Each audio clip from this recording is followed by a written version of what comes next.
എല്ലാവർക്കും നമസ്കാരം. ഞാൻ doctor Jojo V Joseph, Kottayam Caritas cancer ഇൻസ്റ്റിറ്റ്യൂട്ടിലെ സീനിയർ കൺസൾട്ടൻറ്റ് സർജിക്കൽ ഓങ്കോളജിസ്റ്റാണ്.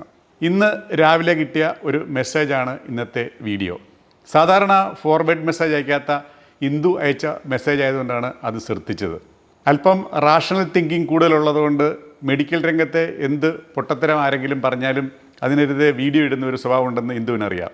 അതുകൊണ്ടായിരിക്കാം ഈ വീഡിയോ എനിക്ക് ഇന്ദു അയച്ചതെന്ന്. വൈകുന്നേരം ഇടാമെന്ന് ഞാൻ വിചാരിച്ചിരുന്നു. വൈകുന്നേരം ആയപ്പോഴത്തേക്കും ഫോൺ നോക്കിയപ്പോഴത്തേക്കും ഇതേ മെസ്സേജ് തന്നെ ഏതാണ്ട് ഒരു 50 എണ്ണം പല സ്ഥലത്തു നിന്നും ഫോർവേഡ് ചെയ്ത് കിട്ടിയിട്ടുണ്ട്. അതുകൂടാതെ ഇതിനെ മോഡിഫൈ ചെയ്ത് കുറേ മെസ്സേജുകളും, അത് മിക്കവാറുമുള്ള എല്ലാം കുറേ നാച്ചുറോപ്പതി ഫോളോവേഴ്സും നാച്ചുറോപ്പതിക്കാരുമാണ് ഇട്ടിരിക്കുന്നത്. നേരെ ടോപ്പിക്കിലേക്ക് പോകാം. അതായത് ആ വീഡിയോ ഒന്ന് കണ്ടു നോക്കാം, അല്ലെങ്കിൽ ആ മെസ്സേജ് എന്താണെന്ന് നോക്കാം.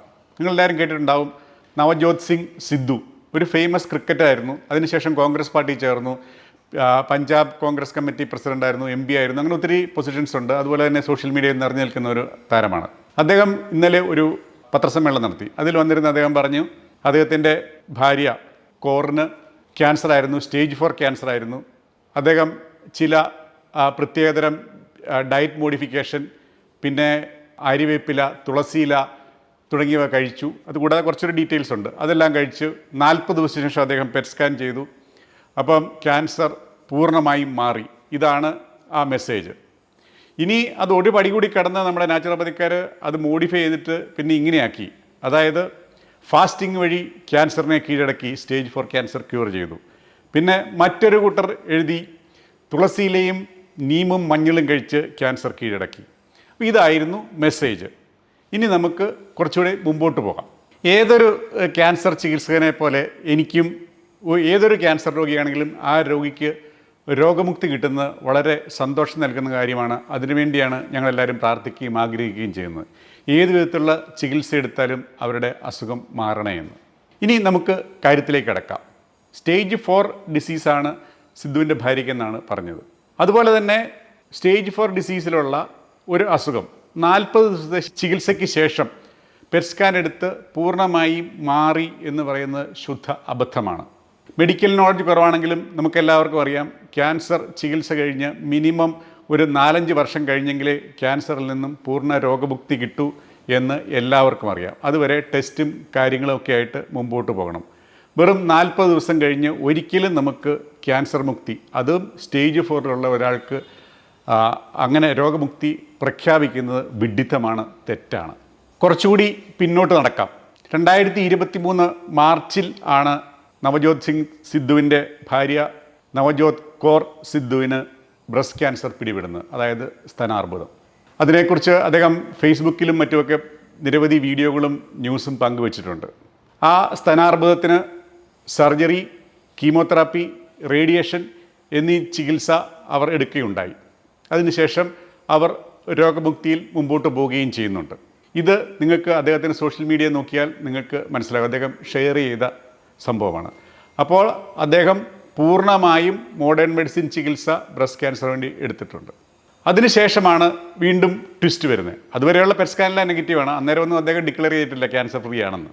വീണ്ടും ഈ വർഷം ഏതാണ്ട് എനിക്ക് തോന്നുന്നത് അവരുടെ പറഞ്ഞനുസരിച്ച് 3 മാസം മുമ്പ് അവർക്ക് സ്റ്റേജ് 4 ഡിസീസായി എന്നാണ് സിദ്ധു അവകാശപ്പെടുന്നത്. സ്റ്റേജ് 4 എന്ന് പറഞ്ഞു കഴിഞ്ഞാൽ നമുക്ക് അസുഖം തുടങ്ങിയ അവയവത്തിൽ നിന്നും, അതായത് ബ്രസ്റ്റ് ആണെങ്കിൽ അതുകൂടാതെ മറ്റേതെങ്കിലും അവയവത്തിൽ എത്തുന്ന അവസ്ഥയ്ക്കാണ് സ്റ്റേജ് 4 എന്ന് പറയുന്നത്. സാധാരണഗതിയിൽ അത് ക്യൂറബിൾ അല്ല. എന്നാൽ ഇവിടെയും ഒരു ചെറിയ കൺഫ്യൂഷനുണ്ട്. കാരണം ഈ ന്യൂസുകളിലെല്ലാം ഡോക്ടർമാർ സ്റ്റേജ് 3 എന്നാണ് പറയുന്നത്. നമ്മുടെ സിദ്ധു സ്റ്റേജ് 4 ആണെന്നാണ് പറയുന്നതെങ്കിൽ. പിന്നെ ഒരു കാര്യം, ഇതിനൊരു ആർഗ്യുമെൻറ്റ് സേക്കിന് വേണ്ടി സ്റ്റേജ് 4 എന്നെടുത്തു. സ്റ്റേജ് 4-ൽ യാതൊരു കാരണവശാലും സാധാരണ സർജറി ചെയ്യാറില്ല. സിദ്ധു തന്നെ പറയുന്നുണ്ട്, അവർക്കൊരു റെയർ മെറ്റാസ്റ്റേസിസ് ആയിരുന്നു, അതുകൊണ്ട് ബ്രസ്റ്റിൽ സർജറി ചെയ്തു എന്നാണ് പറയുന്നത്. ഞാൻ അതിൻ്റെ അകത്ത് മനസ്സിലാക്കുന്നത് സ്റ്റേജ് 4 അല്ല, ബ്രസ്റ്റിൽ ഒരു റിക്കറൻസ് വന്നു, അതിന് വീണ്ടും സർജറി ചെയ്തു. അപ്പോൾ ശരീരത്തെ ട്യൂമർ കംപ്ലീറ്റ് ആയിട്ട് റിമൂവ് ചെയ്യപ്പെട്ടു എന്നാണ് അതിനകത്ത് നിന്ന് മനസ്സിലാക്കുന്നത്. ഇനി അതല്ല, ചില പ്രത്യേക സന്ദർഭങ്ങളിൽ ഈ സ്റ്റേജ് 4 തന്നെ നമ്മളെടുത്തു, വേറെ എവിടെയെങ്കിലും ഉണ്ടായി ഒളിഗോ മെറ്റാസ്റ്റേസിസ് എന്ന് പറയും. അതായത് ഒരൊറ്റ മെറ്റാസ്റ്റേസിസ് മറ്റൊരിടത്തും ഇല്ലാതെ നിൽക്കുന്ന അവസരത്തിൽ നമ്മൾ ചിലപ്പോൾ ക്യൂറേറ്റീവായിട്ടുള്ള സർജറി പ്ലാൻ ചെയ്യാറുണ്ട്. അപ്പോൾ അങ്ങനെ സർജറി നടന്നിട്ടുണ്ട്. പക്ഷേ സിദ്ധുവിൻ്റെ വീഡിയോ കണ്ടാൽ അറിയാം, അത് ചെസ്റ്റെ പിടിച്ച് പറയുന്നുണ്ട് ഇവിടെയാണ് സർജറി ചെയ്യുന്നുണ്ട്. അപ്പോൾ അതുകൊണ്ടൊരു സ്റ്റേജ് 4 ആവാൻ സാധ്യതയില്ല. ഞാൻ ആർഗ്യുമെൻറ്റ് സേക്കിന് വേണ്ടി സ്റ്റേജ് 4 എടുക്കുകയാണ്. ഈ ഒരു അവസരത്തിൽ നമ്മൾ സർജറി കഴിയുമ്പോൾ നമ്മുടെ ശരീരത്ത് ഒരു ട്യൂമറും ഉണ്ടാവില്ല. 40 ദിവസത്തിന് ശേഷം നമ്മൾ പെറ്റ് സ്കാൻ എടുത്താൽ അത് നോർമലായിരിക്കും. അതിന് നമുക്ക് മെഡിക്കൽ നോളജ് ഒന്നും ആവശ്യമില്ല. അതിൻ്റെ ഇടയ്ക്ക് ഈ 40 ദിവസം എന്തെങ്കിലും മരുന്ന് കഴിച്ചു, ഇല കഴിച്ചു എന്ന് പറയുന്നത് കൊണ്ട് ഒന്നും യാതൊരു വ്യത്യാസവും വരാനില്ല. നമ്മളൊന്നും ചെയ്തില്ലെങ്കിലും 40 ദിവസം കൊണ്ട് ഈ ഒളിഗോമെറ്റാസിസ് അല്ലെങ്കിൽ റിക്കറൻസ് സർജറി ചെയ്ത് മാറ്റിയാൽ പെറ്റ് സ്കാനിൽ ഒന്നും തന്നെ കാണാൻ സാധിക്കില്ല. ഇനി അദ്ദേഹം ചെയ്ത ട്രീറ്റ്മെൻറ്റ് എന്താണെന്ന് അദ്ദേഹം പത്രസമ്മേളനത്തിൽ പറയുന്നുണ്ട്. അതായത് രാവിലെ നാരങ്ങാവെള്ളം കുടിക്കുക. സാധാരണ ചൂട് നാരങ്ങാവെള്ളം എന്നാണ് തട്ടാറുള്ളത്, പക്ഷേ ഇദ്ദേഹം നാരങ്ങാവെള്ളം കുടിക്കാനാണ് റെക്കമെൻഡ് ചെയ്യുന്നത്. പിന്നെ പച്ചമഞ്ഞളും ആപ്പിൾ സിഡർ വിനാഗിറും കഴിക്കുക. അതിനുശേഷം 10 ആര്യവേപ്പില, 12 തുളസിയില, പിന്നെ ക്യാരറ്റ്, ബീറ്റ്റൂട്ട്, നെല്ലിക്ക, വാൽനട്ട് എന്നിവ കഴിക്കുക. അതിനുശേഷം ഒരു സ്പെഷ്യൽ ചായ ഉണ്ടാക്കുന്നുണ്ട്. അതായത് ഏലക്ക, കുരുമുളക്, കറുവാപ്പട്ട, ഗ്രാമ്പു, ശർക്കര എന്നിവയിട്ടുള്ള ഒരു ചായ. പിന്നെ ഇടയ്ക്ക് ഇൻ്റർമിറ്റൻ്റ് ആയിട്ട് ആൽക്കലി വെള്ളം കുടിക്കുന്നു. പിന്നെയുള്ളത് അദ്ദേഹം ഭക്ഷണം റൊട്ടിയും റൈസും ഒക്കെ മാറ്റുന്നുണ്ട്. അതിനുശേഷം അദ്ദേഹം എന്ത് ഭക്ഷണമെന്ന് പറയുന്നില്ല, പക്ഷേ വെളിച്ചെണ്ണയിൽ കുക്ക് ചെയ്ത ഭക്ഷണം കഴിക്കുക. ഇതാണ് അദ്ദേഹം എടുത്ത ട്രീറ്റ്മെൻറ്റായിട്ട് അദ്ദേഹം പറയുന്നത് ഈ 40 ദിവസം. ഇതിനെയാണ് ഈ ഞാൻ പറഞ്ഞല്ലോ, രണ്ടാമത് ഇത് ഫോർവേഡ് ചെയ്ത് വന്നപ്പോഴത്തേക്കും മെസ്സേജുകാർ അതിനെ മാറ്റിയിട്ട് ഇൻ്റർമിറ്റൻറ്റ് ഫാസ്റ്റിംഗ് കൊണ്ട് ക്യാൻസർ മാറി, അല്ലെങ്കിൽ സ്റ്റാർവ് ചെയ്ത് ക്യാൻസറിനെ കൊന്നു, നീമാൻ തുളസിയില കഴിച്ച് ക്യാൻസർ മാറ്റി എന്നും ഇത് മെസ്സേജ് പറയുന്നുണ്ട്. ഇതെല്ലാം നിങ്ങൾക്ക് സോഷ്യൽ മീഡിയയിൽ ലഭ്യമാണ്. ഇനി ഈ ചികിത്സയെപ്പറ്റി ഒരു വാക്ക്. ഈ രീതിയിലുള്ള ഡയറ്റ് തെറാപ്പിയോ അല്ലെങ്കിൽ സ്പെഷ്യൽ ചായയോ നീം ലീവ്സ് കഴിക്കുന്നു, അതായത് വേപ്പില കഴിച്ചോ തുളസിയില കഴിച്ചോ അല്ലെങ്കിൽ മഞ്ഞൾ കഴിച്ചോ ഒന്നും ക്യാൻസർ ഒരു രീതിയിലും പോകുന്നില്ല.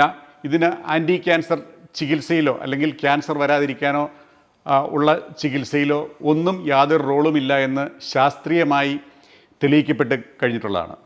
ഇത് ഞാൻ പറയുമ്പോൾ നിങ്ങൾ മോഡേൺ മെഡിസിൻകാരാണെന്ന് പറഞ്ഞ് ഇതിനെതിരെ ആൾക്കാർ വന്നേക്കാം. ഞാനിപ്പോൾ കാണിക്കാം.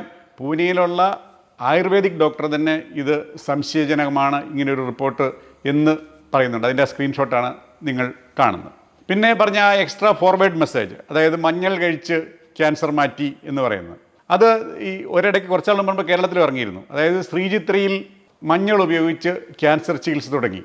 എന്താണ് സംഭവം എന്ന് ചോദിച്ചു കഴിഞ്ഞാൽ, ഈ മഞ്ഞളിലുള്ള കുർക്കുമിൻ റിസർച്ചിന് ഒരു പേറ്റൻറ്റ് കിട്ടി. അതാണ് ഇവരിങ്ങനെ പറയുന്നത്. പേറ്റൻ്റ് എന്ന് പറഞ്ഞു കഴിഞ്ഞാൽ അത് അംഗീകൃത ചികിത്സ എന്നല്ല അർത്ഥം. അതായത് അവർ ചെയ്യുന്ന ടെക്നോളജി വേറെ ആരും ഉപയോഗിക്കാതെ അവർക്ക് ഉപയോഗിക്കാം എന്ന് മാത്രമേ എൻ്റെ അർത്ഥമുള്ളൂ. അല്ലാതെ പേറ്റൻ്റ് എന്ന് പറഞ്ഞു കഴിഞ്ഞാൽ ഒരു അംഗീകൃത ചികിത്സ എന്നല്ല അർത്ഥം. അങ്ങനെ ഒരെണ്ണം മന്ദിരം ഞാൻ അതിനെക്കുറിച്ച് വീഡിയോ ചെയ്തിട്ടുണ്ട്, നിങ്ങൾ കാണാവുന്നതാണ്.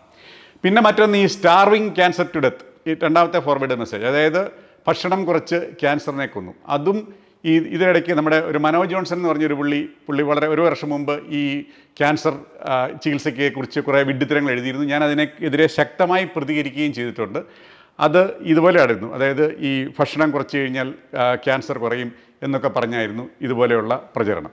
ഇനി ഇതിൻ്റെ കൂടെ വേറൊരു പ്രചരണം കൂടെ വരുന്നുണ്ട്. അതായത് നിങ്ങൾ ചികിത്സ എടുത്തോളൂ, അതായത് മോഡേൺ മെഡിസിൻ ചികിത്സ, സർജറി, കീമോതെറാപ്പി, റേഡിയേഷൻ എടുത്തോളൂ, കൂട്ടത്തിൽ ഈ പറഞ്ഞ 1-2 ഇല അരച്ച് കഴിച്ചോ അല്ലെങ്കിൽ നാച്ചുറോപ്പതി ചെയ്തോ എന്ന് പറഞ്ഞുള്ള പ്രചരണവും നടക്കുന്നുണ്ട്. അവരുടെ ഉദ്ദേശം എങ്ങനെയാണെന്ന് ചോദിച്ചു കഴിഞ്ഞാൽ, യഥാർത്ഥ ചികിത്സ എങ്ങനെ പോകും? ഇവരിതിൻ്റെ കൂട്ടത്തിൽ കുറച്ച് അതും ഇതും കൊടുത്തതിന് ശേഷം ഈ ചികിത്സ എടുത്ത കാര്യം, ഇപ്പം സിദ്ധു പറഞ്ഞതുപോലെ ഈ സർജറി, കീമോ, റേഡിയേഷൻ നടന്ന കാര്യങ്ങളൊന്നും പറയത്തില്ല. ഈ ചായ കുടിച്ചതും ഇല തിന്നതും മാത്രം വിളിച്ചു പറയും. അപ്പം ഇത് നമ്മുടെ എന്താ പറയുക, നമ്മുടെ ആ കിരീടം സിനിമയിലാണെന്ന് തോന്നുന്നു, നമ്മുടെ മോഹൻലാൽ കഥാപാത്രം കിരിക്കാടനെ വീഴ്ചതിന് ശേഷം നടന്നു പോകുമ്പം തൊട്ടടുത്തോടെ കൊച്ചിൻ ഖനീഫ ഒരു പിച്ചാത്തി ഇങ്ങനെ തൂടിക്കൊണ്ട് ആരട എന്നുള്ള നെട്ടിൽ നടക്കുന്ന പോലെയുള്ള ഇവരുടെ ഒരു അഡ്വാൻറ്റേജ് എടുക്കുകയാണ്. അതായത് ചികിത്സകൻ മുമ്പോട്ട് പോകും, പക്ഷേ ഇവർ ഇതിൻ്റെ ഇടയ്ക്കൂടെ ഇങ്ങനെ പോകും. അങ്ങനെയൊക്കെയുള്ള ഒരു ഇതാണ് പലപ്പോഴും ഇവിടെ സംഭവിക്കുന്നത്. ഇത്രയും വിശദമായിട്ട് ഇത് പറയാനുള്ള കാരണം എന്താണെന്ന് വെച്ച് കഴിഞ്ഞാൽ, ഇതുപോലെയുള്ള സോഷ്യൽ മീഡിയ ഇൻഫ്ലുവൻസേഴ്സൊക്കെ വന്ന് പറയുമ്പോൾ ഒത്തിരി ആൾക്കാർ തെറ്റിദ്ധരിച്ചു പോകും. കാരണം ഇതുപോലെ ഡീറ്റെയിൽഡ് ആയിട്ട് അവർക്ക് അതിന് മുമ്പുണ്ടായിരുന്ന അസുഖത്തെക്കുറിച്ചോ ചികിത്സയെക്കുറിച്ചോ ഒന്നും ചിന്തിക്കത്തില്ല. അവർ ഈ പറഞ്ഞതുപോലെ യഥാർത്ഥ ചികിത്സ വിട്ട് ഈ സ്പെഷ്യൽ ചായ കുടിക്കാനും ആര്യവേപ്പില തിന്നാനും ഒക്കെ പോയി കഴിഞ്ഞ് കഴിഞ്ഞാൽ അവരുടെ ജീവിതം കട്ടപ്പുകയാകും. കാരണം ഇതെല്ലാം ഇങ്ങനെ സോഷ്യൽ മീഡിയയിൽ നിറഞ്ഞു വരും. പക്ഷേ യഥാർത്ഥ ചികിത്സയെക്കുറിച്ച് അധികം ന്യൂസൊന്നും ആരും കേൾക്കത്തില്ല, ആരും എതിർത്ത് പറയത്തുമില്ല. അപ്പം വിചാരിക്കും ഇതായിരിക്കും സത്യമെന്ന് ജനം തെറ്റിദ്ധരിക്കും. അങ്ങനെ ഒത്തിരി ആൾക്കാരുടെ ജീവിതം, പണവും ജീവനും നഷ്ടപ്പെടുത്തി അവസാന സ്റ്റേജിൽ എൻ്റെ അടുത്ത് എത്തിയിട്ട് ഒത്തിരി ആൾക്കാരെ ഞാൻ നേരത്തെ കണ്ടിട്ടുണ്ട്. ഇതിനെതിരെ ഞാൻ ഒത്തിരി പ്രതികരിച്ചിട്ടുമുണ്ട്. പക്ഷേ വീണ്ടും ഇങ്ങനെ ഒരെണ്ണം വരുമ്പോൾ അത് നിങ്ങളിലേക്ക് എത്തിക്കേണ്ടത് എൻ്റെ കടമയാണ് എന്ന് ഞാൻ വിചാരിക്കുന്നു. ഇനി ഒരു കാര്യം നിങ്ങൾ പ്രത്യേകം ഓർക്കുക, ഇതുപോലെയുള്ള സെലിബ്രിറ്റികൾ വന്ന് ഓരോന്ന് പറയും, അതൊരിക്കലും ശാസ്ത്രീയമല്ല. അത് അവരുടെ ഓരോ വിംസ് ആൻഡ് ഫാൻസീസാണ്. നമ്മൾ പല സിനിമാ താരങ്ങളും പറയുന്നത് നമ്മൾ കേട്ടിട്ടുണ്ട്. ഈയിടെ അടുത്തൊരു സിനിമാ താരം പറയുന്നത് കേട്ടു, പണ്ടെങ്ങോ മാമുനിമാർ ഓരോ ദിവസവും അവയവം പുറത്തെടുത്ത് ക്ലീൻ ചെയ്ത് അകത്തിടും. പിന്നെ വേറെ എന്താ പറയുക, മറ്റേ ഒരു മഷ്റൂം കഴിച്ച് പിന്നെ എന്തൊക്കെയോ അവസ്ഥാന്തരങ്ങളിലേക്ക് പോയ കാര്യങ്ങളൊക്കെ പറയുന്ന ഒരു സിനിമാ നടിയെക്കുറിച്ചൊക്കെ നിങ്ങൾ കേട്ടിട്ടുണ്ടാകും. അപ്പോൾ അവരൊക്കെ ഇങ്ങനെ പറയുമെങ്കിലും ഇതിനൊക്കെ വെറും ശാസ്ത്രീയമായി യാതൊരു അടിത്തറയുമില്ലെന്ന് ഓർക്കുക. നിങ്ങളുടെ ആരോഗ്യം നിങ്ങളുടെ മാത്രം ഉത്തരവാദിത്തമാണ്. സോഷ്യൽ മീഡിയ നോക്കി നിങ്ങൾ ചികിത്സിക്കാനോ അവർ പറയുന്നത് കേൾക്കാനോ പോകരുത്. ഇത്രയുമാണ് എനിക്ക് നിങ്ങളോട് പറയാനുണ്ടായിരുന്നത്. ഇനി ഒരു കാര്യം കൂടെ ഞാൻ പറഞ്ഞുതരാം. എനിക്ക് സിദ്ധു പറഞ്ഞു തരാത്ത ഒരു കാര്യം പോസിറ്റീവായിട്ട് തോന്നി. അതാണ് ഞാൻ നിങ്ങളെ കാണിക്കുന്നത്. അതായത് സിദ്ധു എല്ലാ ചികിത്സയും പഞ്ചാബിൽ തന്നെയാണ് എടുത്തത്. അവിടുത്തെ റേഡിയേഷൻ ഫെസിലിറ്റിയെക്കുറിച്ച് പുള്ളിക്ക് 100 വാക്കാണ്, അവിടുത്തെ സർജറിയെക്കുറിച്ച് 100 വാക്കാണ്. പുള്ളി പറയുന്ന ആ സെൻറ്റൻസ് കടമെടുത്ത് കഴിഞ്ഞാൽ നിങ്ങൾക്ക് കാണാം. बच्चन साहब को दुआएं मौत के मुंह से खींच लाई थी। नूनी का किस्सा भी कुछ ऐसे ही। और सबसे बड़ी बात है, ये हिंदुस्तान में हुआ। सरकारी अस्पताल राजेंद्रा हॉस्पिटल में 40% इलाज राजेंद्रा हॉस्पिटल में हुआ, फिर यमुनानगर में। हुसैन साहब हैं इन मोहाली, सेम मशीनें हैं, वो पटियाला में भी है, अमृतसर में भी। आपको कहता हूं, इलाज हिंदुस्तान में हुआ है, 10-12 लाख से ज्यादा लगे नहीं। राजेंद्रा हॉस्पिटल में डॉक्टर बेनीपाल, वो मशीनें हैं भाई। जो स्लोन कैटरिंग हॉस्पिटल है ना अमेरिका में, सेम मशीन। मैं जब गया मैं इतना खुश हुआ उस रेडिएशन से। She recovered completely. പുള്ളി പറയുന്നുണ്ട് MSKCC, അതായത് memorial slogan catering cancer centre, അമേരിക്കയിലെ ഫേമസ് ക്യാൻസർ സെൻറ്ററുള്ള ഫെസിലിറ്റി എൻ്റെ നാട്ടിലുണ്ട്, ഞാൻ അവിടെയാണ് ചികിത്സിച്ചത് എന്ന് പുള്ളി പറയുന്നുണ്ട്. നമ്മുടെ നാട്ടിലും ഈവൻ എൻ്റെ ഒരല്പം പോസിറ്റീവ് ഇതാണെന്ന് കൂട്ടിക്കോളൂ, ഞങ്ങളുടെ Caritas cancer institute MSKCC level സ്റ്റാൻഡേർഡിലുള്ള റേഡിയോതെറാപ്പി മെഷീനാണ് ഇപ്പോൾ സെറ്റ് ചെയ്തിരിക്കുന്നത്. അപ്പം ഇങ്ങനെയുള്ള സാഹചര്യത്തിൽ നമ്മുടെ പൊളിറ്റീഷ്യന്മാർ അമേരിക്ക തേടി പോകാതെ കേരളത്തിലെ ചികിത്സ എന്തുകൊണ്ട് സ്വീകരിക്കുന്നില്ല? അതുമാത്രമാണ് എൻ്റെ അടുത്ത ഒരു സംശയം. ആ ഒരു ഏരിയയിൽ ഞാൻ സിദ്ധുവിനെ അപ്രീഷിയേറ്റ് ചെയ്യുകയും ചെയ്യുന്നു. നന്ദി, നമസ്കാരം.